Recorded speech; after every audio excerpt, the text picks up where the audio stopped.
everybody, welcome to another episode of Calling All Devs, our question and answer series where we take questions from you, the Star Citizen community, and pose them directly to our developers. On this month's show, we are talking ship. We have collected a series of ship-related, ship feature-related questions, and we're going to pose them to our vehicle director of vehicles, Mr. John Crewe. John, how you doing?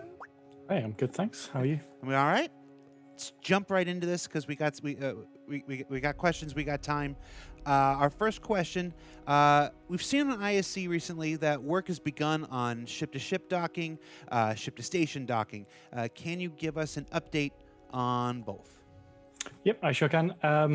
We sort of think of them in three different ways, although the two are sort of under the same umbrella of ship-to-ship docking. So with ship-to-ship docking, there's two aspects we're looking at. So there's the direct hard attachment, which the prime example is the constellation of Merlin.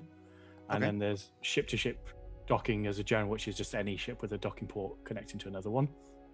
So first up, we're doing the Connie and Merlin hard docking. That is well underway. We've got to the point where the vehicle is attached to each other and you can get in and out. And we're now at the point of just sort of dealing with all the quirks of having two vehicles physically joined together intentionally, which has thrown up some weird physics problems that we're just working through. How does that docking work? Does the pilot have to pilot it in? Is there some kind of AR thing they've got to follow? Is it completely automatic pilot? It's not completely automatic. So you communicate to the target ship, and they accept your request to dock. Because if there was no sort of permission system, you could have anybody just randomly trying to dock with you. But once all that's all sorted out, you get a docking UI, which gives you an idea of how far off on each axis and roll you are. You line up all the symbols, you're in the right place, and then at the very last few meters, it takes over and automatically guides you in. So you have to do sort of 99% of the flying into it, and that's the very last bit where we have to ensure that you are orientated a very specific way to get, like you think about the Merlin, there is a baked animation sequence to get out the ship. So if you are 5 centimeters off to the left, you could end up getting out through the constellation out the other side. So we have to ensure you're a very specific position. So that's why there's automatic there. Okay. I'll come back to the bit of ship-to-ship docking. Ship-to-station docking is also well underway. We've got a fairly functional prototype at this point. We're just working out some of the last technical hurdles for that before we enter full production on that. So that's you taking your large ships and docking at any of the orbital stations or other places that have these large extendy docking tubes that I think you saw on ISC. So that's the order of battle there, really. We're doing the Constellation Merlin docking first, then we're doing ship-to-station docking, and then at some point after that, we'll do the ship-to-ship. Purely because there's less of a need for that right now. The Constellation Merlin thing solves some tech problems for ship-to-station docking. Ship-to-station docking is needed for ships that are coming. Ship-to-ship is a sort of nice to have that we will do, but it's not as important as those other two. Gotcha. All right. Let's move on to the next question then. A lot of people asking about the current status of physicalized things like physicalized armor, armor penetration, of course, and then updated SDF shields. So the tech features that surround vehicles. What can you tell us? Yep, all those three things are in active production at the moment. They're not just for vehicles, especially the physicalized armor and penetration. That's also going to be applicable to actors and the FPS game. So again, we've got to a point where we're working on the initial parameters and tuning them in, making sure they're working as we expect before we start really putting all hands on it. Chris has been involved in it. A lot of the physics guys are doing the groundwork. The vehicle and the actor teams are working together to go, right, we need all these parameters. Please make them. The physics guys give us a build back and go, sure, that sort of works. This bit doesn't work. We need some more tuning here. So we're definitely working on it right now. How far through that process we are, it's hard to say until we get something that works across the system. Gotcha. Yeah, so it sounds like you're working on the prototype, the tech itself, as opposed to actively converting all the other ships. Every ship to this. Okay. We have our internal milestones for this, so it would be foolish to work on the tech alongside converting all the ships to it, because there's just so many ships. So we want to get a very small set of ships working first with it all, get them all playing nicely against each other, understand the tools we have to balance this now, because it moves away completely from weapon does 100 damage, ship has 1,000 health, Right. 10 shots equals death. Whilst we have a lot of that all on paper doesn't necessarily translate to fun gameplay once it's all implemented. So yeah, all the teams are working on the physicalized armor and the armor penetration. So penetration will be a thing, over penetration will be a thing. SDF shields was the last thing there, I think. So in recent builds, all ships have SDFs generated for what will be their shield bubbles. The build process is now spitting them out for us. You will have seen the atmospheric reentry effect in 310 uses that as the basis. So 310 was a sort of precursor for rolling it out on a slightly simpler problem to solve, which is atmospheric entry effects sort of reacting to whatever angle your ship is. Right. Shields takes that to the next level. So core tech wise, it's pretty much there. And it's really now working with the VFX team and the VFX engineering team to make the shields look good, because we can't use any of the existing shield effects work. We have to recreate that from scratch, and that brings up a lot of not tech but sort of visual gameplay. How do we make it look good at short range and far range without blinding players? And then, of course, after you make it look good, then making it performative. Like, Yes. it's finding that balance between, you can make it look amazing, and like if you only had one ship to blow up, you were fine. But when it comes to giant melees of multiple ships, you need something that can scale and be performative and stuff. So a lot of work to be done there, I would imagine. Yeah, certainly the initial stuff we've seen of the SDF shields internally looks very promising in terms of just how it looks and how it behaves, because one of the big things is when you lose a wing, the SDF adapts to losing that. You don't have this weird bubble floating out there. So it's going to be a really nice change. And we will, of course, be showing that to the community. It's just as soon as we get closer to the more performative model. It's one of those things where you show it now and it could lead to inappropriate expectations about what's going to actually be there. So all right, so that's exciting though. The physicalized armor penetration, SDF stuff, all in active development now. It's pretty cool. At times throughout Star Citizen development, we've heard about how each ship manufacturer would have its own HUD. There'd be an Aegis HUD or an Anvil HUD or something like that. We used to have some version of that, and then they kind of went away for an homogenization. Is that coming back? Yep, that's coming back. In fact, we're actively working. I keep saying actively working, but it's true. It's true. The Aegis ships, or specifically the Gladius, for Squadron reasons, is going to be getting a completely fresh HUD overall. And then I think we've also worked on an RSI styling. So all the manufacturers will be getting thematically themed HUDs for their ships, rather than it just being the same HUD recolored, and that will apply to the MFDs as well. So the core functionality of the MFDs, when they're reworked, will be the same, but they'll just have a visual styling of it to make it feel like this is a Drake MFD versus an Aegis MFD. And this, I guess, I would imagine this is part of why the ship HUD has been being converted into building blocks in recent patches. People have seen aspects of it being converted over, and it looks like what they had before, but it's being converted so that they can be modular, so that we can plug them into the RSI style, the Aegis style, the every other manufacturer style. Yeah, pretty much. It looks exactly the same as it did, but it is in fact all new. And now we have the ability to say style it by just applying one style sheet, much like web CSS. You can change the theme with a very simple change, which you can't do with Flash. You just have to remake the entire asset. And then you've got two things to update every time you want to add or change something. So this new Aegis style, is it going to be different than we've seen before? It's going to be very different to what's in game and what people have seen. Cool. Well, we'll hang tight until we can show folks what it looks like.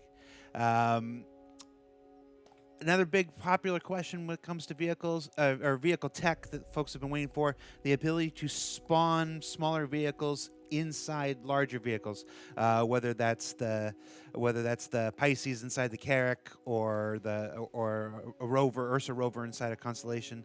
We've been on a good trail so far. All these things in active development. Is this in active development? It's sort of semi-active. We did some internal tests. We got it working. It's important to differentiate some of those things from like Connie and Merlin docking. That's almost like an entirely different thing. Right. Anything that is always going to be in a repeatable position every time you spawn the ship or customize the ship, like the Merlin and the Connie, will work. Things where you can change it out between multiple ships, we're looking at this. Ultimately, it still creates item ports that ships are attached to, but it does them dynamically. And for various technical reasons, we're sort of waiting for iCache to be more complete on it, certain other areas, and then we'll pick that up. Because if we try and shoehorn it in now, it'll just be throwaway code that iCache does out the box for it. That makes sense. That makes sense. We've run into that situation in a number of features. So all right. So that one's not in active development like the other things, just waiting on other dependencies. Yes. All right, so lastly, our last ship feature-related question has to do with the Hull C. We know that work was paused on it some time ago because it was waiting for other ship-related tech like the expandable, collapsible physics grids. I look at the ship-to-station docking, and I see similarities there. Are we getting closer to making this thing a reality? We are. Like I say, the ship-to-station docking required animatable and multiple physics grids, which is what the Hull C requires. So we now have those. So that's one thing ticked off the list of Hull C dependencies. We still have a few more that we need to strolve before we can release the ship, but we are able to actually progress internally now a bit more with it. Okay. So we need the ability for rooms to scale like physics areas, because now you can have gravity in that central spine, but there'll be no air. So it's sort of equally as problematic for release. Okay. And that also will help all the level designers and the vehicle designers, because we want to unify the way all the rooms and shapes are made in the engine.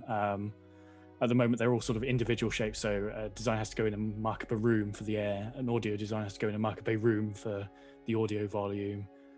Art have to go in and mark up a room for vis areas and portals to stop light coming in. So you want to all put them into one single feature that can support scaling, and then bam, that's the Hull C part solved. The two other bits needed are a way to nicely trigger state machines on vehicles. So we sort of fudge it together at the moment by tying state changes into landing gear deployments. We need to split that out. That's scheduled for one of the vehicle teams. And then the last one is really the cargo system. It obviously carries thousands of units of cargo, and we only supply cargo in one SEU boxes at the moment. And that system needs to support not doing that. It needs to go, right, you've bought 4,000 units of Laranite, and here's 100 big boxes of it, or because it will just cripple server performance. We've seen what happens when people go wild with Picos. This would be a whole lot worse than that. And it's one of those things where the upcoming cargo decks in 3.11, while not the functionality it's in 3.11, but the cargo decks themselves are a platform for additional features, and where those will tie into being able to offload things like the Hull C and maybe even load them up to begin with. So, yeah, they're the perfectly designed places for that, because you don't want to take your Hull C. Well, you can't land with the cargo out, so there's very little point taking it down to the surface to land, but you will need to drop these off at orbital stations. Right. So a lot of good progress being made. It's exciting to hear. It's exciting to hear about things like the physicalized armor and the armor penetration and the SDF shields and the two different versions of ship docking. All in active development. We hear so often about dependencies, and this has to wait for this. But to know that these things are actually in active motion now. The HUD styling for Aegis, another big thing. It's another big part of making these ships feel different and unique and bespoke. Lots of exciting stuff. we blazed through this. We got a little time left in what we're allowed, so I'm gonna veer a little bit. Point one of my own in there. It's not a ship feature related thing, but it's a ship thing. My dad, when he pledged for Star Citizen, the first ship that brought him in was the Redeemer. I mean, that was his first pledge. It brought him into Star Citizen. We've talked about how it was going to be reconcepted, re-envisioned, for a couple of reasons. It's been quiet. Has there been any movement on this?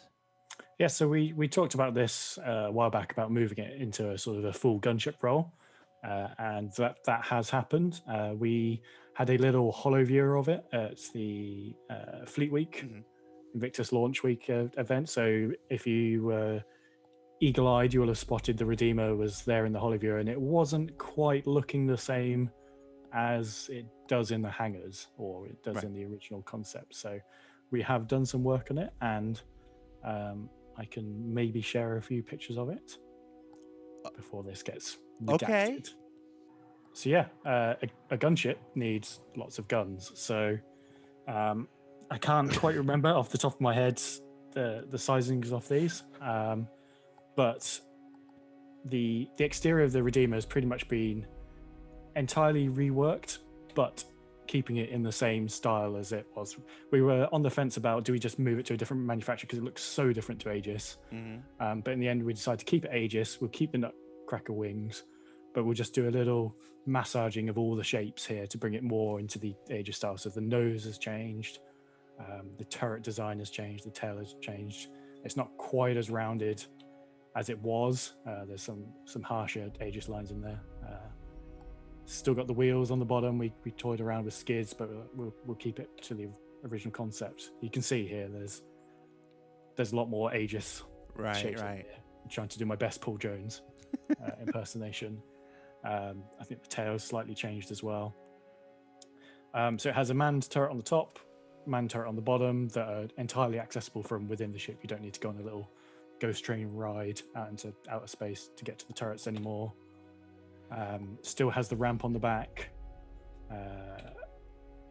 And so not a drastic re-envisioning. No, it's still the Redeemer that you would still look at this and go, this is the Redeemer. It's not a complete reimagining of it. We tried to keep it faithful to the original concept, but just bring it up to modern standards. I don't have any of the interiors here to show, but that's had much more of a upgrade from what was there. There's the drop seats are gone. They've been replaced with space to sort of walk around the ship. If people have got into the one in the hangar still, they'll know it's quite compact to move around in there. So we've enlarged it, got access to components, you've got access to all the turrets, so you can freely move around without it being cavernous. But yeah, you can see there's a lot of turrets. There's two at the front. One of those is pilot controlled. There's the manned one behind it. There's the manned one on top. There's the one on the tail as well.